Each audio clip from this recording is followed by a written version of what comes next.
Hey everybody, Chris Armiger, Fort Myers Beach Fire. Doing a case study, man-made disasters, industrial accidents. So I did Hyatt Regency walkway collapse, Kansas City, 1981. The reason I did this one is I had some confusion. I've got the wrong edition of the book. I got the blue book, should have the silver book. So I'm kind of backtracking to get caught up into the right space here. So I did the bridge collapse already back in chapter 8, I think, the Minnesota bridge collapses. So either way, I'm doing this one of the choices that were available to me because, interesting enough, this case study, I really couldn't find anything that was super drastic about it, changes that came after. But in terms of the value of a case study for emergency management or emergency managers, more so even for considerations that have to do with like litigation down the road, as far as your responsibility as a department head of really any agency, emergency management or not. But ultimately, things always come back on you if you're the supervisor or the manager. And in this case study, you're the director of code enforcement for a big city. So as director of code enforcement, anything that your code enforcers do, your inspectors, your investigators, your team underneath you, you're ultimately assume the bulk of the responsibility for it. So when you pick your staff, or you inherit a staff from a previous director, what happened? You take on all the good stuff and all the bad stuff that came before you. So that has to do with like really doing an analysis of the capability of your department as a whole. Are you up to speed on training? Are you up to speed on requirements for minimum training, like CEUs that we would have in a fire, EMS, or law enforcement to maintain certification, especially like in medical licenses? Just like your fire inspector, if you're a fire inspector and arson investigator, there's a minimum amount of CEUs that you need to maintain your proficiency. And there's certainly almost an infinite amount of course offerings, special, like for fire, we have FDIC, Fire Rescue East, we have all these different conferences, all the way down to the specialties, the Fire Marshals Association, Fire Chiefs Association. There's a conference and a club for everything, to get trainings, to make sure that even your training's not 20 years old and it stopped there, that you're up to date with current profiles and objectives and strategies and requirements and all those sort of things. So, but part of the reason why I picked this one, or the main reason why I picked this one, is after I read the case study, what I found out is it's a lot like the case study that we saw much earlier in the book about the Station nightclub in Rhode Island. If you're in fire, you absolutely know about this one, especially if you're in prevention, especially if you're a line officer. You've encountered that case study numerous times, and I'm sure other disciplines in emergency management have encountered it as well, just because it's so prominent. But to compare this one, the Hyatt walkway of 81, to the Station nightclub fire, now, catastrophic loss of life, terrible event, very public event, and it really boiled down once you got through all the minutia. It boiled down to negligence. People, had a responsibility to do their job, and they didn't satisfy that responsibility, and as a result, this happened. A lot of complacency, and to the point of the legal definition of negligence. So this case study starts that you have a significant collapse of a roof of an arena, and then that kind of prompts you to take an assessment of your division, of this code enforcement division. And then how do you go through that assessment? What resources do you need to ensure that codes are being followed? And what's your communication plan? And basically the way that starts is you're going to do, as I mentioned before, like an assessment of your staff. Where they're, how old is their training? How current are they trained? And then the other component of that is, so back in the bachelor's portion of this course, or if you've taken any fire officer 3 or 4 classes, you've had to do something where you get on Excel and you generate a spreadsheet and you look at history of demands for service for whatever it may be. So this would be code enforcement, but you have to make sure that your staff is capable of meeting the need, for the demand. You have the resources to meet the demand, and the demand in an aspect like this. So, for fire EMS, for law enforcement, you're going to run X amount of calls for service on a shift, and that's very predictable over, if you can get 10 years worth of data, 3 years at a minimum, 5 is even better, 10, and definitely if you can get 20, if you can get like a longitudinal database, 20 years, but at least if you can get 10 years, you're doing pretty good, and that can you can do a really good job predicting what your call volume is, your demand for service is going to be the next year and the next year and the next year based on growth over those 10 years.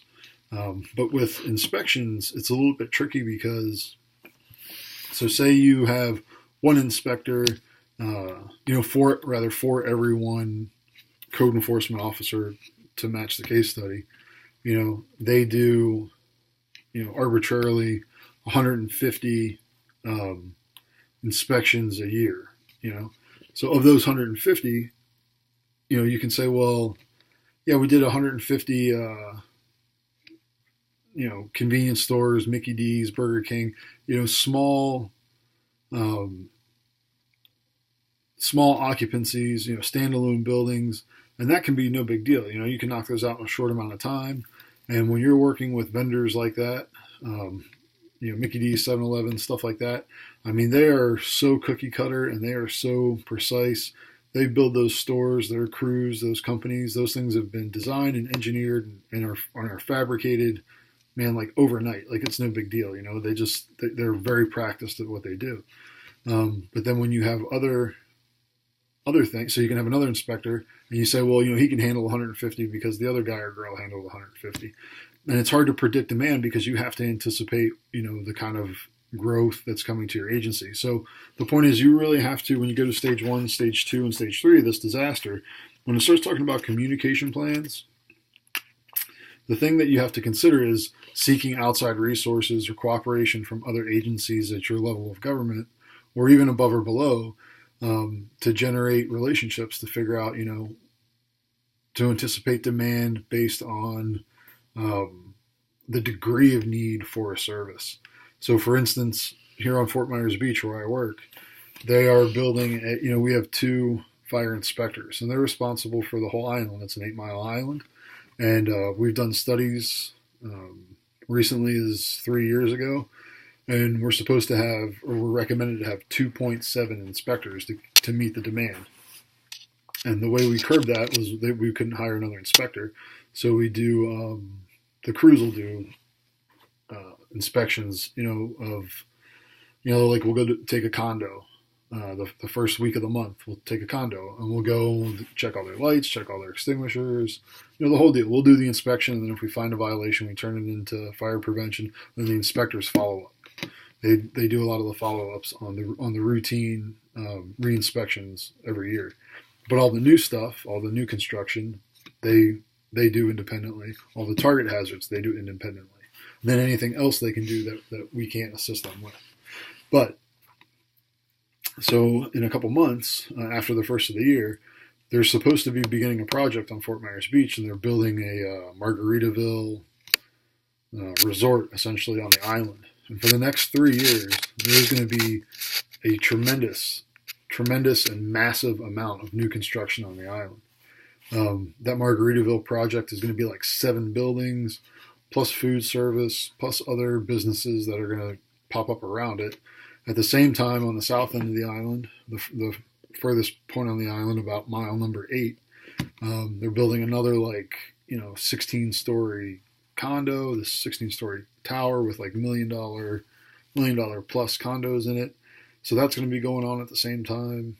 And then all these smaller hotels and businesses, just in the last 6 months since they announced the groundbreaking for that project, everybody's renovating, trying to kind of keep up with the appearance of this new Margaritaville, in the hopes of not losing business or at least trying to keep up par and not look old, run down, and stuff like that. So the point is, we might still have the same number of inspections, or the number of inspections may have only increased by 15 for next year, but the time and the effort that's going to be required to go into those is much, much more.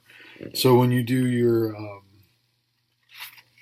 a needs analysis for your staffing, you might, like I said, you might only have a 10, not even like a 5% increase in the volume of requests for inspection and enforcement, but the value of those, the consideration of time and resources is going to be much, much higher. So you might need to hire an inspector just to handle those 15 new projects, because it's going to be 7 buildings plus 3 or 4 others, and then that massive tower down south. So you could employ, another guy or girl for 2 years just with the addition of 15 new properties on the island.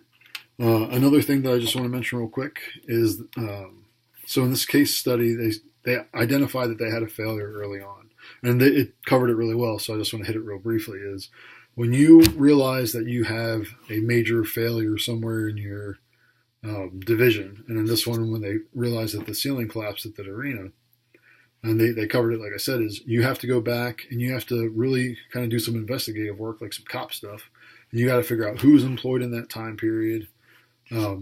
What levels of training and certification do they have? How many, how many cases or assignments were they given in the period of time that they worked? And all of those need to be re-inspected, like day one, over again, from really your most experienced code enforcement officer and someone who's very up to date on the engineering requirements for today. All that stuff's going to have to be, redone. And just a little caveat is you want to try to, if you can, investigate the motivation or rather the reason why there was such a significant level of negligence in those previous inspections. Did the person who did it, was it just neglect? Was it just lack of education? Was it complacency?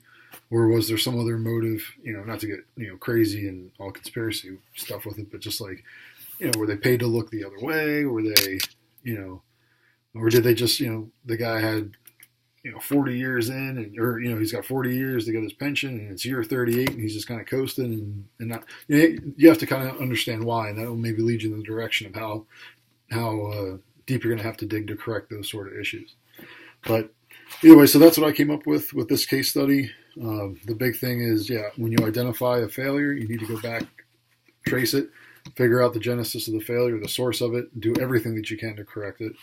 And you really need to manage your resources as best as you can for the benefit of everybody, yourself, your division, and then the people that you're serving, your customer. It all comes to life safety, and that's the best way to mitigate that. So take a look at some of the other stuff I put down below just for references. And I look forward to reading or rather watching everybody else's. Thanks, guys. Bye.